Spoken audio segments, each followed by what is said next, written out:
Hello दोस्तों, कैसे हैं आप सब। आशा करती हूँ आप सब ठीक होंगे।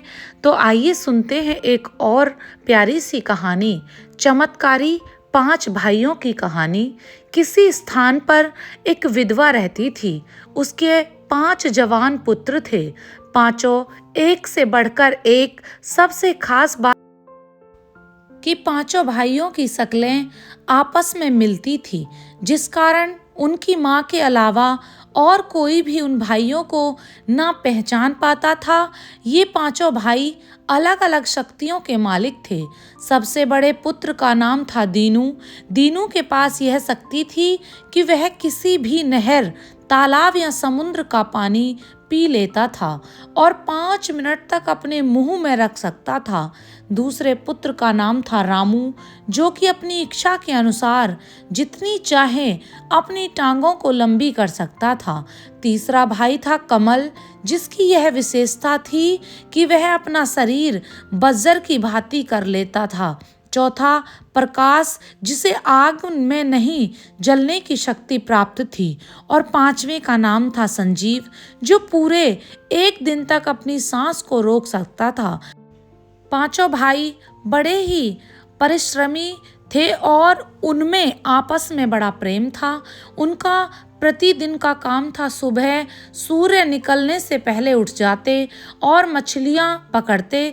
दीनू नदी का सारा पानी पी जाता और बाकी जल्दी जल्दी मछलियां उठाकर टोकरी में भर लेते। उसके बाद दीनू सारा पानी छोड़ देता। उसके बाद पांचों में से कोई एक भाई बाजार जाकर मछलियां बेच आता था। एक समय की बात है, दीनू बाजार में मछलियां बेचने गया।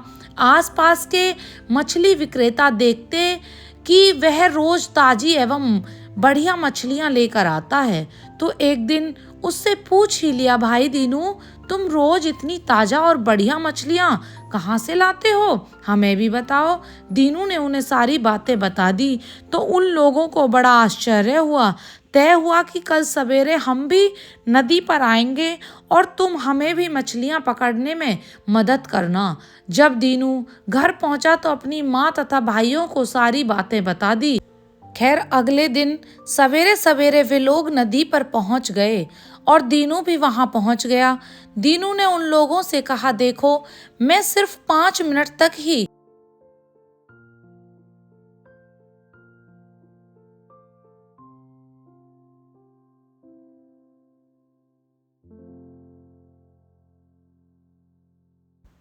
पानी अपने मुंह में रोक सकता हूँ, इसलिए तुम इतने समय में मछलियां पकड़कर बाहर आ जाना। उन लोगों समय का पता न चला और लालच के कारण वह दीनू की बताई बात को भूल गए। इधर 5 मिनट बीत चुके थे। दीनू ने जोर जोर से हाथ हिलाकर इशारा किया, लेकिन वे सब तो मछलियां बटोरने में व्यस्त थे। जब दीनू और ज्यादा देर तक पानी अपने मुंह में नहीं रख सका, तो उसने सारा पानी छोड़ दिया और वे लोग नदी में ही बह गए। यह बात गांव में फैल गई। दीनू को राजा के पास ले जाया गया और उस पर लोगों की हत्या का आरोप लगाया तथा उसे भी नदी में डुबाने की सजा सुनाई गई। राजा ने दीनू से उसकी अंतिम इच्छा पूछी तो दीनू ने कहा, महाराज, मैं एक बार अपनी माँ से मिलना चाहता हूँ। राजा ने आज्ञा दे दी।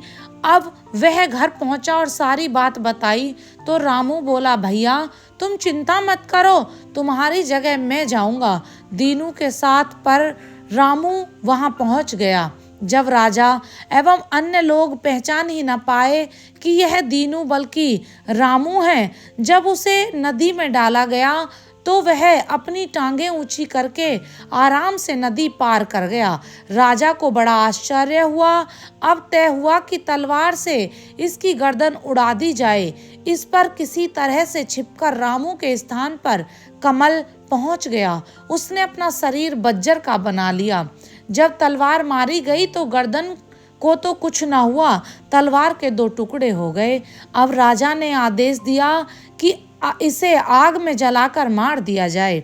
जब सभी आग जलाने के लिए लकड़ियां इकट्ठा कर रहे थे, उस बीच चुपके से प्रकाश वहां आ गया और उसने कमल को घर भेज दिया।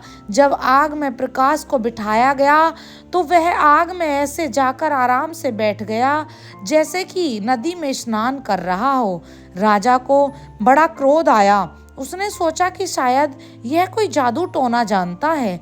इसके बाद राजा ने आज्ञा दी और कहा कि एक गहरा गड्ढा खुदवाकर ऊपर से मिट्टी डलवाकर इसे मृत्यु दी जाए।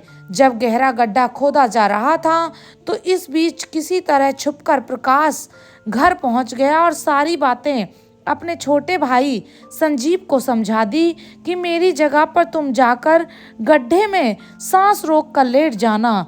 जब तुम्हें दफनाकर राजा व अन्य लोग चले जाएंगे तो रात को हम सब वहां पहुंचकर तुम्हें बाहर निकाल लेंगे। अगली सुबह संजीव को दफना दिया गया। राजा स्वयं अपने सिपाहियों के साथ शाम तक वहीं रुका रहा और सोचा कि सुबह से शाम होने को आई है, अब तक तो उसकी मृत्यु हो गई होगी। रात होने पर चारों भाई वहां पहुंचे तथा गड्ढा खोदा तो संजीव आराम से उठकर खड़ा हो गया।